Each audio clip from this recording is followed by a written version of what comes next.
శ్యాంప్రసాద్ రెడ్డి గారు పాపం ఎంత ఘోరం అంటే వాళ్ళు నేను ఉదయం మాట్లాడిన శ్యాంప్రసాద్ రెడ్డి గారు అన్న మీరు కళ్ళలో నీళ్లు మీ కళ్ళలో నీళ్లు తిరుగుతుంటే మాకు మంచిగా అనిపించలే అన్న మీరు మాతో తెలంగాణ కోసం కొట్లాడిన వాళ్ళు ఏమనుకోక శ్యామన్న ఈ ముఖ్యమంత్రి ఇట్లా మాట్లాడినందుకు ఆయన తరపున రాజకీయ వ్యవస్థ తరపున ఇంజనీర్లుగా పనిచేసి ప్రభుత్వ ఉద్యోగులుగా పనిచేసి నిజాయితీగా పనిచేసిన మీరు బాధపడడం నాకు బాధ అనిపించింది శ్యామన్న అని చెప్పి ఫోన్ చేస్తే ఆయన ఒకటే మాట అన్నాడు అన్న ఆయనకు తెలియదు కావచ్చు నేను తెలంగాణ ఉద్యమంలో ఉన్నోన్ని తెలంగాణ రాకమునిపై రిటైర్ అయినోన్ని నన్ను పట్టుకొని కాళేశ్వరం ప్రాజెక్టు లేదు అవినీతి జరిగింది అలా నువ్వు కూడా ఉన్నావు నిన్ను చెర్లపల్లికి పంపుతా అంటే బాధ అనిపించిందన్న నిజాయితీగా బతికినోన్ని అట్లా అవమానకరంగా నన్ను నేను రాష్ట్ర హితం గురించి మాట్లాడుతుంటే రాష్ట్ర ప్రజల ప్రయోజనాల గురించి మాట్లాడుతుంటే బట్టగాల్చి మీదేస్తే బాధ అయిందన్న అని చెప్పి ఆ పెద్ద మనిషి దాదాపు 70 ఏళ్ల పైన ఉంటాడు ఆయన కళ్ళనీళ్లు పెట్టుకుంటే నిజంగా గోస అనిపించింది. రేవంత్ రెడ్డికి నేను ఒకటే చెప్తున్నా నీకు కోపం ఉంటే మా మీద రక్తం కావాలంటే రక్తం ఇస్తాం కేసులు పెట్టుకుంటామంటే పెట్టుకో ఏం పిక్కుంటావో పిక్కో కానీ మా మీద కోపం ఇయ్యాల రైతుల మీద ఆ కాళేశ్వరం ప్రాజెక్టు మీద చూపెట్టి ఏ పైశాచిక ఆనందం అయితే నువ్వు పొందాలనుకుంటున్నావో ఇది సమంజసం కాదు. ముఖ్యమంత్రిగా కుటుంబ పెద్దగా ఇది పద్ధతి కాదు. ఇకనైనా బుద్ధి తెచ్చుకో మాట మార్చుకో మాట తీరు మార్చుకో నీకంటే ఎక్కువ భాష మాకు వస్తుంది నీకంటే ఎక్కువ గట్టిగా మాట్లాడే తెలివి మాకుంది నీకంటే ఎక్కువ మరి నీ భాషలోనే సమాధానం చెప్పే సత్తా నాకుంది కానీ ఈరోజు వేదిక అది కాదు సందర్భం అది కాదు. ఇక్కడ నీళ్ల పరిస్థితి చూస్తే నీళ్లు లేక గోసపడుతున్న రైతులను చూస్తుంటే మొన్ననే కమలాకర్ గారి నాయకత్వంలో ఇక్కడే అక్కడ పోయి ధర్నా చేసి వంటవార్పు చేసి రైతులందరూ అయ్యా తొందరగా నీళ్లు నింపండి మా 10-12 ఊర్లు ఎండిపోతున్నాయి దయచేసి నీళ్లు ఇవ్వండి అని చెప్పి మొత్తుకుంటా ఉన్నారు. ఇవన్నీ చూసిన తర్వాత అయినా నీ మనసు కరగకపోతే ఇవాళ ఎస్ఆర్ఎస్పీ మొత్తం మరి ఖాళీ అయిపోయే పరిస్థితి. ఫ్లడ్ ఫ్లో కెనాల్లో కూడా నీళ్లు లేవు ఎక్కడా నీళ్లు లేవు. మంచిగా బ్రహ్మాండంగా ఎస్ఆర్ఎస్పీ నింపుకునే మార్గం ఉంది మనకి. నెక్స్ట్ 100 డేస్ నెక్స్ట్ 100 రోజులు కన్నెపల్లి దగ్గర ప్రవాహం ఉంటుందని చెప్పి అధికారులు చెప్తా ఉన్నారు ఇంజనీర్లు చెప్తా ఉన్నారు. చరిత్ర చూస్తే ఇప్పుడు జూలై నుంచి అక్టోబర్ దాకా 100 రోజులు బ్రహ్మాండంగా అక్కడ వరద ఉంది. 100 రోజులు మీరు కావాలంటే రోజుకు 3 టీఎంసీలు ఎత్తొచ్చు లేదా మీకు ఇష్టం లేకపోతే 2 టీఎంసీలు ఎత్తొచ్చు కావాలంటే 200 టీఎంసీలు లేదా 300 టీఎంసీలు మొత్తం గోదావరి మీద ఆధారపడ్డ అన్ని రిజర్వాయర్లన్నీ కూడితే కూడా 418 టీఎంసీలు కంబైన్డ్ కెపాసిటీ ఎస్ఆర్ఎస్పీతో కలిపి ఆ 418 టీఎంసీలో ఇలా ఉన్నది 86 టీఎంసీలు మాత్రమే. మరి మీరు నిజంగా ప్రభుత్వాన్ని నడుపుతుంటే సర్కారు కాదు మీ సర్కస్ కాదు సర్కారు నడుపుతున్నా అనుకుంటే మీరు కరెక్ట్ గా నెక్స్ట్ 100 డేస్ లిఫ్ట్ చేస్తే ప్రతి జలాశయం నిండు రైతు పంట పండుతుంది రాష్ట్రం సుభిక్షంగా ఉంటది రాష్ట్రంలో మరి ఇబ్బందికర పరిస్థితి ఉండదు. ఇది వాస్తవం. నీకెంతసేపు కాళేశ్వరం కూలేశ్వరం అయిపోయింది అని ప్రాసలు పంచి డైలాగులు పిచ్చి పిచ్చి మాటలు ఇవాళ అన్ని నిక్షేపంగా ఉన్నాయి. ఒక నీ బుర్ర తప్ప అన్ని నిక్షేపంగా ఉన్నాయి. కాళేశ్వరం సిస్టంలో రిజర్వాయర్లు మంచిగానే ఉన్నాయి కాళేశ్వరం సిస్టంలో బరాజులు మంచిగానే ఉన్నాయి పంప్ హౌజులు మంచిగానే ఉన్నాయి కెనాల్లు మంచిగానే ఉన్నాయి మొత్తం మోటార్లు మంచిగానే ఉన్నాయి సబ్ స్టేషన్లు మంచిగానే ఉన్నాయి అన్ని చక్కగానే ఉన్నాయి. ఒక నీకు బుర్రనే చక్కగా పనిచేస్తలేదు అనవసరంగా బేసిజానికి పోయి పంపులు చాలు చేస్తే ఇన్ని రోజులు అన్ని మంచిగానే ఉన్నా వీడు అబద్దాలు చెప్పిండని ప్రజలు గుర్తుపడతారని చెప్పి నీ భయం. అది కూడా నీకు చెప్తున్నాం మేము. నువ్వు ఒకవేళ పంపులు చాలు చేసి రైతులకు నీళ్లు ఇస్తే నీ దొంగతనం నీ అబద్దం కూడా మేము మాట్లాడము ఈ కాడి నుంచి.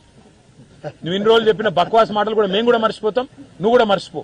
కానీ పంపులు చాలు చేయి చాలు చేసి ఈ కరీంనగర్ గాని నిజామాబాద్ గాని నల్లగొండ గాని వరంగల్ గాని ఉమ్మడి జిల్లాలు వాటి మీద ఆధారపడ్డ లక్షలాది ఎకరాల పంట లక్షలాది గొంతులు ఎండిపోయే పరిస్థితి కరెంటు ఉత్పత్తికి ప్రమాదం వచ్చే పరిస్థితి వీటిని ప్రభుత్వాధినేతగా రాష్ట్ర ముఖ్యమంత్రిగా నివారణ చేయగలిగేది. ఎందుకంటే మీరు ఒక్క ఇషారా ఇవాళ కేసీఆర్ గారు మాకిస్తే మేము పోయి మేము పంపులు చాలు చేయడానికి మేము రెడీగా ఉన్నాం. కానీ కేసీఆర్ గారు పెద్ద మనిషి వారు మాకు చెప్పింది ఒకటే సంయమనం పాటించండి ప్రభుత్వం ఏం చేస్తుందో చూద్దాం అని చెప్పి కేసీఆర్ గారు మమ్మల్ని సంయమనం పాటించమని చెప్తున్నారు. నిజంగానే మరి వాళ్ళ రైతులు కనుక అనుకుంటే రైతులు కనుక మరలబడితే రేవంత్ రెడ్డి నువ్వు ఆదర్శంగా తీసుకునే హిట్లర్ నేను అడిగిన ఒక పెద్ద మనిషిని ఈ రక్తంలో లేదని అడిగిన నేను ఈ రక్తం జల్లుమంటాడు ఏంది ఈయనకేమైనా పిచ్చా అంటే ఒక పెద్ద మనిషి చెప్పిండు సార్ ఇదివరకు హిట్లర్ అంటాడు ఒకడు ఉండే వాడు కూడా గిట్లే చేసిండు ఆయనకు ఆదర్శం అంటాడు హిట్లరు కాబట్టి ఆ లక్షణాలు అన్ని వచ్చినట్టున్నాయి ఈయనకు హిట్లర్ లక్షణాలు కొన్ని తుగులక లక్షణాలు కొన్ని అందుకే అందులోకెళ్లే ఇలాంటి అడ్డమైన మాటలు మాట్లాడుతుండు అని. నిజంగా రక్తమే కావాలంటే రక్తం కూడా ఇస్తాం తీసుకో కానీ రైతులకు నీళ్ళు ఇవ్వమని చెప్పి మళ్ళొకసారి చెబుతూ మరి మా మీడియా మిత్రులతో కూడా ప్రార్థన, దయచేసి ఇన్ని జలాశయాలు ఉన్నాయి, దయచేసి మీరు కూడా మీ కెమెరా మిత్రులకు చెప్పి అక్కడ కన్నెపల్లి దగ్గర వృధాగా పోతున్న నీళ్లు మా మాట మీ మాట కాదు, మీరు కావాలంటే ఆ కెమెరా ద్వారా ప్రజలకు చూపెట్టాలని చెప్పి కూడా కోరుతూ మళ్ళొకసారి మిత్రులందరూ కూడా షార్ట్ నోటీస్ లో వచ్చినందుకు ధన్యవాదాలు. Thank you.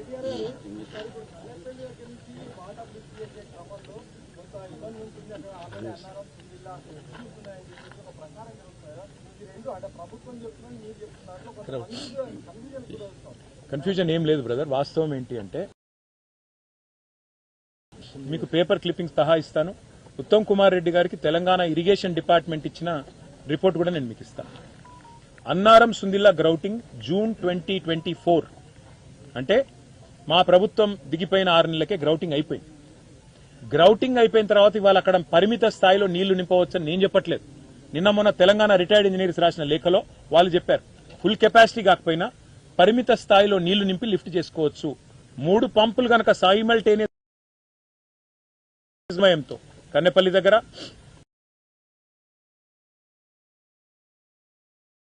మనం కంకరెంట్ గా సైమల్టేనియస్ గా ఆపరేట్ చేస్తే పరిమిత సంఖ్యలో నీళ్లు నింపుకుంటూ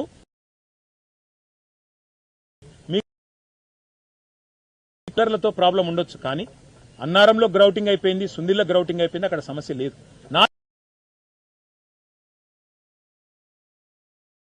4 గ్రౌటింగ్ అయిపోయింది అని చెప్పి ఉత్తమ్ కుమార్ రెడ్డి గారికి ఇంజనీరింగ్ విభాగం వెళ్లి రిపోర్ట్ ఇచ్చింది. కావాలంటే నేను కూడా ఇప్పుడు సోషల్ మీడియాలో పెడతా, మీరు చూసుకోవచ్చు నేను అబద్ధం చెప్పినట్టయితే. రెండవది, ఎల్లంపల్లి కాడికి నుంచి పైకి సిస్టమ్ అంతా ఇంటాక్ట్ ఉంది, ఏ ఇబ్బంది లేదు. కాబట్టి ఇవాళ అడ్డం వస్తున్నదల్లా అహం. రేవంత్ రెడ్డి ఈగో దెబ్బతిన్నది. తప్పు ఒప్పుకోవడానికి ఆయనకి ఈగో అడ్డం వస్తున్నది. ఏంటి తప్పు?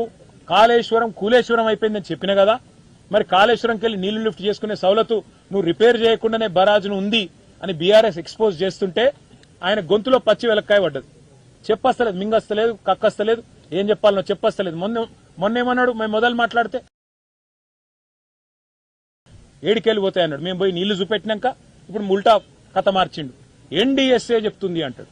ఎన్డీఎస్ఏ ఏం చెప్పింది? రిటైర్డ్ ఇంజనీర్లు ఏం చెప్తున్నారు?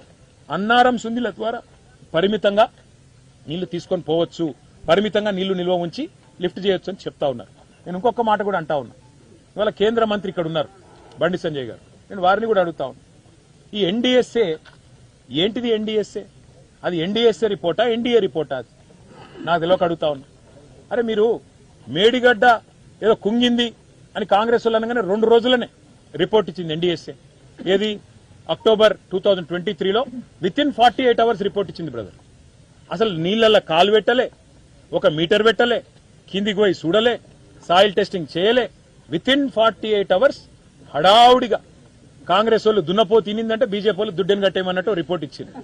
ఇచ్చినాక ఎన్డీఎస్ఏ రిపోర్ట్ ప్రాథమిక నివేదిక ఇచ్చినాక తదుపరి నివేదిక ఏమిస్తారు? ఆటోమేటిక్ గా మొదటి ఇచ్చిన నివేదికను కరాబరేట్ చేసుకుంటూ దాన్ని సమర్థించుకుంటూ అబద్దానికి మళ్ళీ 100 అబద్దాలు జోడించి ఇంకో అబద్ద నివేదిక తయారు చేసి రాష్ట్ర ప్రభుత్వానికి ఇచ్చింది. ఆ రాష్ట్ర ప్రభుత్వం ఇలా ఆ శిఖండి లాంటి నివేదికను అడ్డం పెట్టుకుని, బీజేపీని అడ్డం పెట్టుకుని, బీజేపీ ఇచ్చిన నివేదికను అడ్డం పెట్టుకుని డ్రామా చేస్తున్నది. ఎన్డీఎస్ఏ చెప్పేదాకా మేము చేయమంటున్నది. నేను అడుగుతా ఉన్నా బ్రదర్, ఇదే ఎన్డీఎస్ఏ చైర్మన్, ఇదే ఎన్డీఎస్ఏ చైర్మన్ గా ఉన్న వ్యక్తి ఆయన ఆధ్వర్యంలో కడుతున్నారు పోలవరం ప్రాజెక్టు. పోలవరం ప్రాజెక్టు 3 సార్లు కొట్టుకపోయింది. ఇప్పటికీ వీళ్ళు కడుతున్న అందమైన ప్రాజెక్టు, అక్కడ మాత్రం ఎన్డీఎస్ఏ